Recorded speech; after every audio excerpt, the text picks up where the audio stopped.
అయ్యగారికి అమ్మగారికి నా వందనాలు. మరి నేను మరొక సాక్ష్యం ఏంటంటే, దేవునికి ఇచ్చిన భాగాన్ని నేను ఎందుకులే ఈ చిన్న దాంట్లోని కానుక అనుకున్నాను. అయితే దేవుడు నన్ను గద్దిస్తున్నాడు. నీకు ధనాపేక్ష ఎక్కువైపోయిందా, ధనం మీద అపేక్ష ఎక్కువైపోయిందా అని మాట్లాడుతుంటే నేను అన్నాను, నాకేం ధనాపేక్ష ఉంది, నాకేమీ ధనం ఉంది, నాకు ఇంక ఎంత ధనం ఇచ్చేసావు ఏంటయ్యా అని ప్రభుని అడుగుతుంటే నీకు నేను ఇచ్చిన వాటిల్లో నా కానుక నువ్వు మరిసావు గనక, నాకు ఇచ్చిన భాగం నువ్వు అశ్రద్ధ చేసావు గనక నేను మరొకసారి నీతో మాట్లాడవలసి వచ్చింది. నువ్వు మళ్ళా నీ హృదయం తెరచి ఆ కానుకను తెచ్చి దేవుని మందిరానికి ఇవ్వాలని చెప్పి దేవుడు మాట్లాడాడు.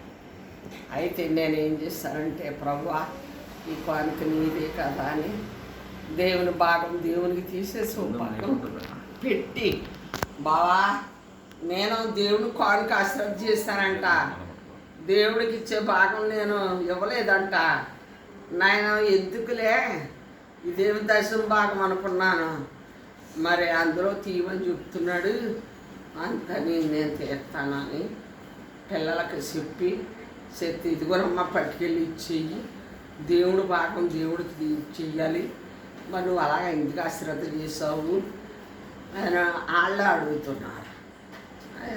అశ్రద్ధ అంటే బావా నాకేమొస్తుంది, ఏం జీతమని నేను తీను అనుకున్నాను అంతే బాబా, అంతేగాని నేను తీయకూడదని కాదురా అని పిల్లలకి చెప్తే, అలాగేం కాదమ్మా, దేవుని భాగం దేవునికి చెప్తేనే నీకు సంతృప్తిగా ఉంటుంది అని చెప్పారు.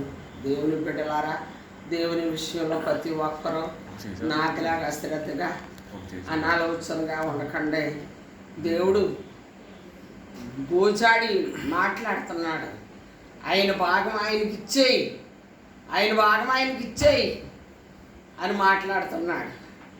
మరి నేను ఆయన భాగాన్ని ఇచ్చేయాలని తెచ్చాను.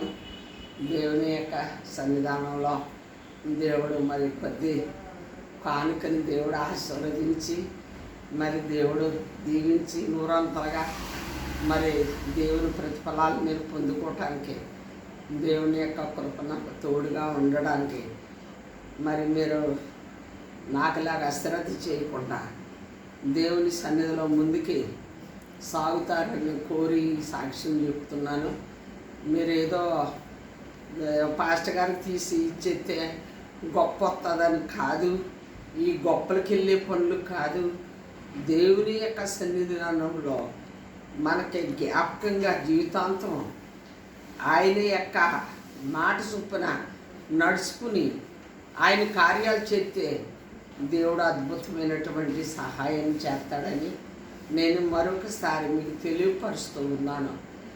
మరి దేవుని యొక్క జన్మ మీరందరూ కూడా ఒకవేళ దేవుని యొక్క విషయంలో అశ్రద్ధ చేస్తున్నారేమో, ఇది ఇవ్వడానికి ఇద్దాంలే తర్వాత అనుకుంటున్నారేమో, అలా అనకండి.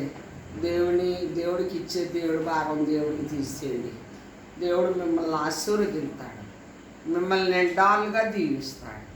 అటువంటి కృప మన సంఘమునకు, మన దైవజనులకు మెండైన దీవుల్లో కలుగునుగాక. ఆమేన్. దేవునికి స్తోత్రం. హల్లెలూయా.